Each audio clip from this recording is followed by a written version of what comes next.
Yes, people, welcome back to the channel and welcome back to another piece of content on Turkish LDN. You know what to do. Make sure you're subscribed if you haven't already.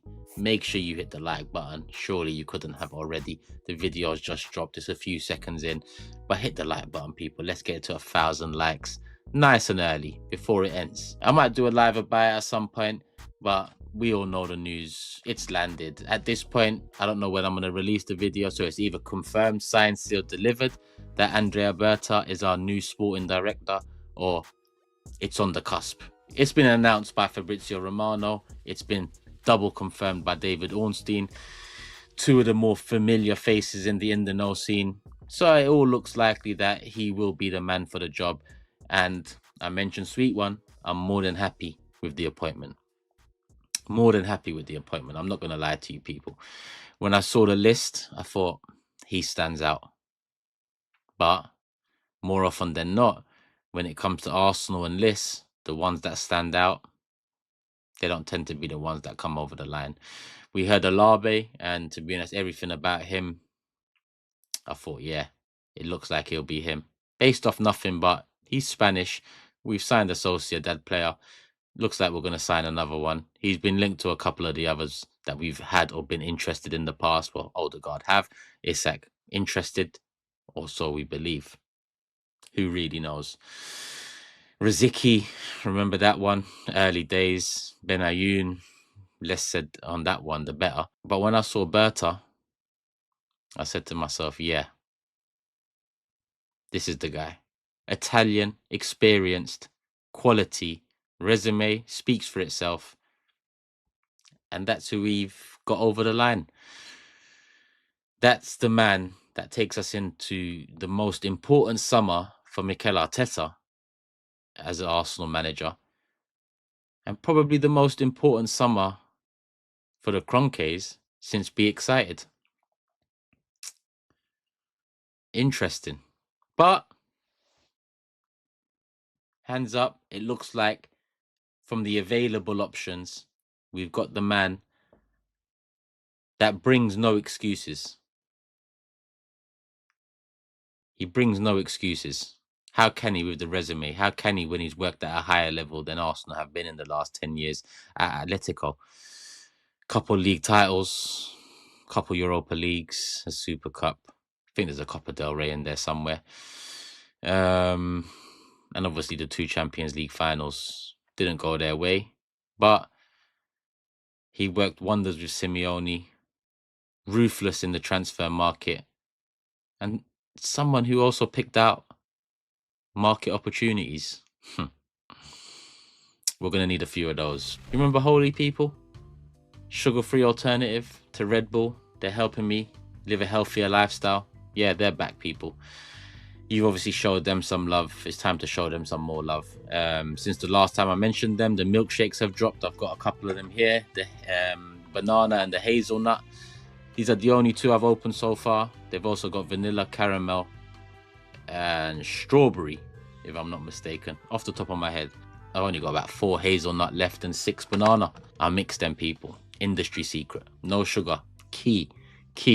And they've also linked up with SpongeBob for the new pineapple green tea. And people, I can't lie to you, I haven't tasted that one yet. I need to shout them. They haven't hit me with the drop, but I have seen the SpongeBob Thermo Shaker as well. And I can't lie to you, not that I'm the biggest SpongeBob fan, but that shaker, I need it. If you're new, then go grab the Starter Set Deluxe to start your journey with 42 portions of Holy Energy, people. A healthy pick-me-up, Holy Iced Tea, a thirst quencher, and Holy Hydration. Proof's in the name. It hydrates, all with natural flavors, no sugar. Use the code LDN5 for £5 off your first order, or if you've made that first order already, use the code LDN for 10% off any order moving forward. This one here is the one I've been banging recently. Dragon Fruit Dragon. I'm sorted. Big up Holy. Mix it with the ice. Nice. First quenching. Let me have a little sip before we get into it. Alright, cool. Big up Holy. Codes, description, link, description. Let's move. No excuses, because he is the man for the job. When you ask me what striker I want, it's Isak or Gyökeres. Why? Because there's no excuses with them. They bang goals. Proofs in the pudding. They've been doing it for years. Why shouldn't they do it some more at Arsenal Football Club? Whereas if a Sesko comes in, we've got to acclimatise. He's got to acclimatise. He's young. By the time he's old enough, yeah, Saliba's bounced. And then we know how that story goes. The roundabout continues. So Andrea Berta comes in, ready-made, official, and high expectations. And that's what I like. That's what I like. I like that it doesn't seem like Arteta's played a big role in the recruitment, or so they've painted it. Either or. Arteta was asked a few weeks ago about, the sporting director role and the situation around it, and he mentioned that it's not a question for him. And I thought to myself, interesting, because everything prior would tell me that you're involved in every single department. But okay, if I believe those words, cool. And this announcement has come with pretty much Ornstein telling us that Richard Garlick and Tim Lewis were key behind this decision. Josh Kroenke played a big part, and he also mentions that Arteta was touched in on the recruitment. So that's interesting. I like that because I feel like the sporting director should be there to challenge, not only challenge Mikel, but also challenge the Kroenkes. And I think that as Berta steps in with by far the most experience across football, especially at the highest level, I think it can only be good.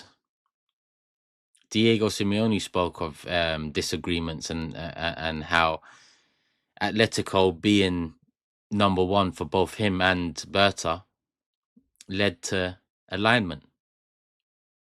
And not all alignment comes from agreement. Some alignment needs to come from disagreement. And that's where I feel like Edu and Arteta's relationship didn't necessarily have the experience on both parts to really grab it by the scruff of the neck. With Berta, I don't see that being an issue at all. He started off at Parma, moved on to Genoa for a couple of years, and then it's been Atletico ever since. The first few years he was a scout there, quickly became sporting director. His name's been linked to hella moves whilst he was sporting director and scout. And to be honest with you, I've got a few of the names here. I'm going to go into a few of those names. Again, impressed across the board. I know a lot of people are looking at the striker department and his striker acquisitions over the 10, 12 years he's been there.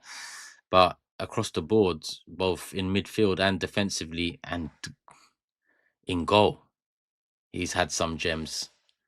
Listen, every sporting director, every manager has taken L's as well, as Berta has. But I'm impressed by turnaround time. And by that, I mean, some clubs realize they've bought a bum and they let that bum be a bum year in, year out.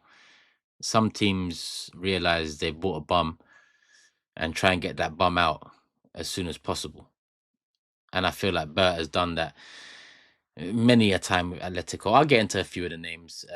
But yeah, big him up for that. You know what I found interesting as well, because I've really kind of delved into get to know a bit more about him. Because for me, especially considering how much I put on the ownership and the way we move top down, I thought, let me really get to know the man. And prior to Parma, listen, his educational background, his professional background is in banking. He was a banker.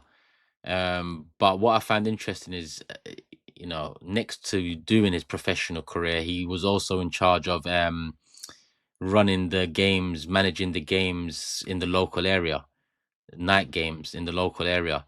And that saw him move on to become the sporting director of his local team being Carpenedolo. Hopefully I'm saying that right. If I'm not, I'm not Italian. Yeah. Carpenedolo. He became sporting director, and that's on the side to his professional career. And at this point, I'm thinking more often than not, when people are doing things on the side, it's because they love it. It's a hobby. they're interested, they're intrigued. So it's good to hear that as well, because you don't just want to hear, yeah, he was a banker. That would fall right into good old Stan's hands, wouldn't it? But he's always been a football man. I can tell that from what I've read. And listen, I've read up quotes from fellow coaches. There was one quote I read from I forgot what they did at Genoa, but there was one quote I read from someone at Genoa about him, and I didn't find no worrying quotes throughout. Everyone seemed to like him. Everyone seemed to get along. A lot of people mentioned fiery attitude at times, but it was always caveated with the love for the game, or the love for the role, the club, the identity, the philosophy. All things I want to be hearing. All things I want to be hearing. Like I mentioned, hella trophies at Atletico. We know we don't need to go through them. Couple Champions League finals. When you deep those Champions League finals, I mean, losing to your rivals twice, once in extra time and the other in penalties, wasn't it? One extra time where they was leading 1-0 and there was a Ramos header injury time, and then they got smoked in extra time. But the other one, I think it went to penalties. But yeah, mad. But I'm not here to start talking about Atletico and their past. I'm here to talk about us and our future. And when I investigated Berta's signings, I picked out a few here. I start with the striker department. The striker department is most important for us. I say striker and attacker in general. The best one, the biggest one, Anton Griezmann, still doing his thing. Signed for 30 million euros real early on, 2014 from Real Sociedad. Already had a little bit of a name. Next up, Atletico swooped in. Success. Played well, grew, became a fan favorite, alongside doing his thing for France as well. And eventually Barca interested, I think, what, 4 or 5 years in. Let me just double check. Yep, 2019, 5 years in. Interested, they throw 120 euros at Atletico. Griezmann wants to move, wants to step up. Atletico allow it. He moves over there. It doesn't really work out too well. 2 years later, he's back at Atletico, and essentially they get him back for 30 million euros all in again. So imagine they spent 60 million euros on him, received 120 million euros from him, and had him for the best part of 9 of the last 11 years. Why I mentioned that? Good business, big business. Good business, big business. And listen, I know when he let Griezmann go, Felix came in, big money as well. 127 million euros. Was it a panic? I don't think so. They lost a big player. They wanted to get in a big player. That's something I've admired with them as well. Um, they've lost big players, but they've quickly brought in the next big player. And they've done it quite well. So Felix came in, and listen, behind Mbappe and Haaland, Felix had a lot of hype. He wasn't close to Mbappe and Haaland, but he had a lot of hype about him when he was young. So it's understandable why they went for him. I was a big fan of Felix as well. I don't know what the hell happened to him, but he didn't work under Simeone, and we've seen him here recently. Now he's at AC. But again, he recouped back half of the money he actually spent. I think they got about 63 million euros back all in from Chelsea, with the 11 million loan fee 2 years ago taken into consideration on top of the 50 million fee paid just last summer. Which isn't bad business again for a player that really didn't hit the mark.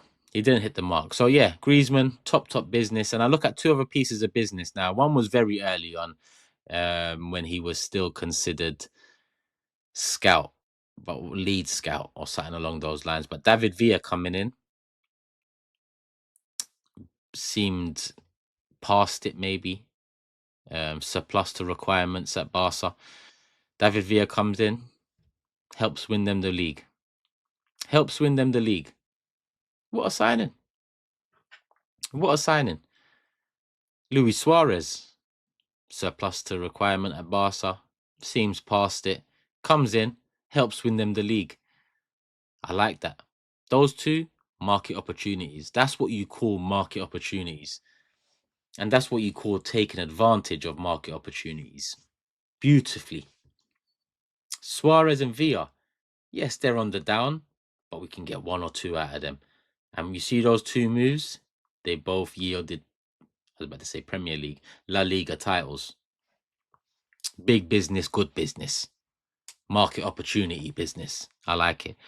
I like it. Other name, Julian Alvarez just moved 80 million euros. Quite a hefty fee, but he's hit the ground running. I think he's got about close to 25 goals for Atletico, and yeah, I'm sure that will be a success for them. It looks like he's acclimatized well to Simeone's demands, which are not easy, but he pushed for the move. Alvarez, he got his move, and he's proven his worth at this moment in time. So, yeah, I think Alvarez seems like it's going to be a good signing for them, and that was probably the last big business. Well, it wasn't probably, was the last big business that Andrea Berta achieved at Atletico Madrid, which isn't a bad goodbye, is it? Here's an 80 million young striker. It's not a bad goodbye. Yeah. We ain't had any of those goodbyes. Raul, Sven, Edu. Yeah. Sorry, daydreaming. Costa, Morata, Mandzukic, Depay, Sorloth, Kalinic, Dembele, all strikers that have come and gone. Come and or gone. Because I think Sorloth's still there. Yeah, yeah. Mandzukic was even one of those market opportunity buys. I know he was only there for 1 year, but he did all right in that year. Not too sure if they won anything. Can't remember off the top of my head. But yeah, I did mention before it wasn't just strikers. When I look, across other positions, I've picked out other names that have been shrewd, like Kieran Trippier. I think 22 million euros, 2019 from Tottenham, very shrewd, worked very well under Simeone, league title, key part, had a good few years there, and then sold for a little loss back to back to England and Newcastle, and Trippier still done his thing for a couple of years here. Best right back in the league one of those years. But yeah, done his thing, worked under Simeone well, yielded trophies, and bounced. Good signing, shrewd signing. Marcos Llorente, still a key player, signed the same year they sold Griezmann. So again, it was all the rebuild after losing such a key player. But Llorente, he chips in, he works hard, acclimatized to Simeone's demands, coming in from Real as well, a very different type of club. Still doing his thing. Quality signing, came in for 30 million euros. Can't complain. Goalkeeper, I mentioned earlier, Jan Oblak, one of the best goalkeepers of the last 10 or so years.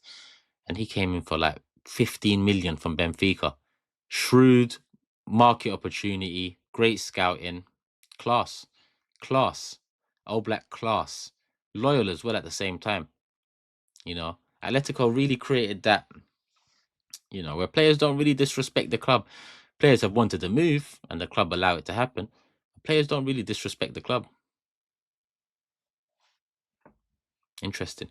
We're getting high up the list now. Rodri, class, 1 year, in and out. 50 million profit. Yep, 20 million from Villarreal, 70 million from Man City the year after that.